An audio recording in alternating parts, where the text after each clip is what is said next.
Hello guys, तो आज मैं आप लोगों को सुनाने वाली हूँ एक और मोटिवेशनल स्टोरी जिसका नाम आप सब लोग जानते ही हैं, बिल गेट्स की कहानी। तो साल 1960 में बिल गेट्स का जन्म हुआ था अमेरिका में। सिएटल वाशिंगटन के एक सुंदर से मोहल्ले में एक बच्चा किताबों की दुनिया में खोया हुआ था। उस लड़के का नाम था विलियम हेनरी गेट्स, जिसे दुनिया आज बिल गेट्स के नाम से जानती है। बिल के पिता बिल सीनियर एक प्रतिष्ठित वकील थे और उनकी मां मैरी मैकवले गेट्स स्कूल बोर्ड में काम करती थी और बच्चों के भविष्य को लेकर बेहद संजीदा रहती थी। परिवार पढ़ाई और नैतिक मूल्यों में विश्वास करता था। बिल एक असाधारण बच्चा था। वह घंटों तक पढ़ते रहता। उन्हें पेड़ की छांव में बैठकर किताबें पढ़ना, वैज्ञानिक लेख लिखना और नए विचारों पर सोचना पसंद था। जब दूसरे बच्चे फुटबॉल खेलते थे, बिल स्कूल की लाइब्रेरी में एनसाइक्लोपीडिया पढ़ रहे होते थे। 1968 में बिल गेट्स के स्कूल में पहली बार टेलीटाइप कंप्यूटर मशीन आई। मशीन से टेलीफोन लाइन के जरिए एक बड़े कंप्यूटर से जुड़ा जा सकता था। उस समय कंप्यूटर बहुत महंगे होते थे और आम बच्चों के लिए यह सपने जैसा था, परंतु बिल गेट्स को उसमें कुछ अलग दिखा। कोडिंग ने उन्हें जैसे जकड़ लिया। वे स्कूल के बाद घंटों तक उसी मशीन पर बैठे रहते। उन्होंने पहला प्रोग्राम लिखा, एक ताश का खेल और फिर एक शेड्यूलिंग सिस्टम, जिसमें उन्होंने चालाकी से खुद को अपनी पसंद की क्लास में डाल दिया। बिल का दोस्त पॉल एलन भी उन्हीं के साथ कोड करता था। दोनों का दोस्ताना यहीं से गहरा हुआ। 1973 में बिल का IQ बेहद तेज था और उन्होंने सीधे हार्वर्ड यूनिवर्सिटी में दाखिला लिया।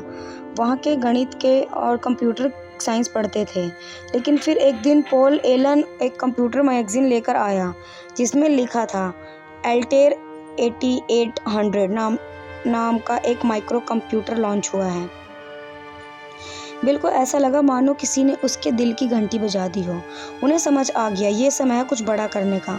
उन्होंने हार्वर्ड छोड़ने का साहसिक फैसला लिया, जो बाद में उसकी ज़िंदगी का सबसे बड़ा मोड़ बना।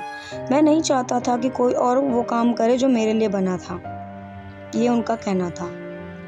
1975 में बिल और पॉल ने मिलकर एक कंपनी बनाई, नाम रखा माइक्रोसॉफ्ट, माइक्रो कंप्यूटर सॉफ्टवेयर। उनका पहला सॉफ्टवेयर था एल्टेर बेसिक, एक प्रोग्रामिंग भाषा। ये सॉफ्टवेयर इतना शानदार था कि एल्टेर बनाने वाली कंपनी MITS ने तुरंत खरीद लिया। माइक्रोसॉफ्ट की शुरुआत एक छोटे से कमरे से हुई, लेकिन जोश और जुनून ऊंचाइयों को छू रहा था।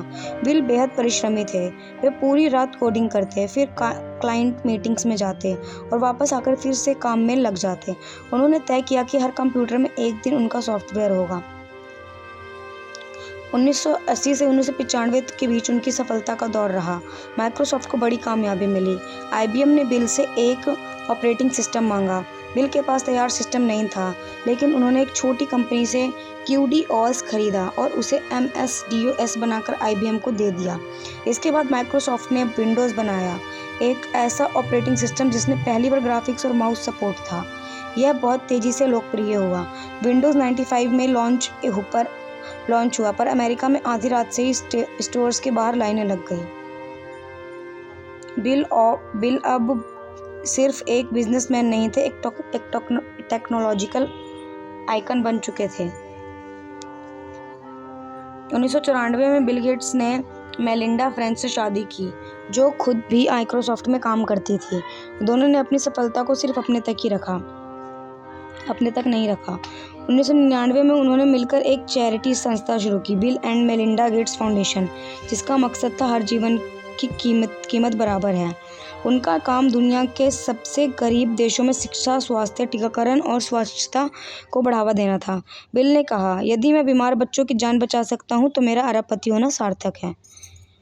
बिल गेट्स कई बार दुनिया के सबसे अमीर व्यक्ति रहे, लेकिन उन्होंने धीरे धीरे माइक्रोसॉफ्ट से दूरी बना ली और अपनी ऊर्जा अब दुनिया की समस्याओं को हल करने में लगाई।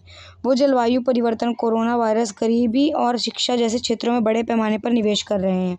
उनका कहना है, $1 अरब कमाने से बेहतर है 1 अरब जीवन बेहतर बनाना। बिल गेट्स की कहानी हमें सिखाती है, बुद्धिमानी से बड़ी कोई दौलत नहीं। हर इंसान की ज़िंदगी की कीमत बराबर होती है। जुनून के आगे डिग्री मायने नहीं रखती। यदि आप सफल हैं तो समाज का कर्ज भी आप पर है। ऐसी ही और कहानियाँ सुनने के लिए हमारे चैनल को लाइक, सब्सक्राइब और कमेंट करें। Thank you so much.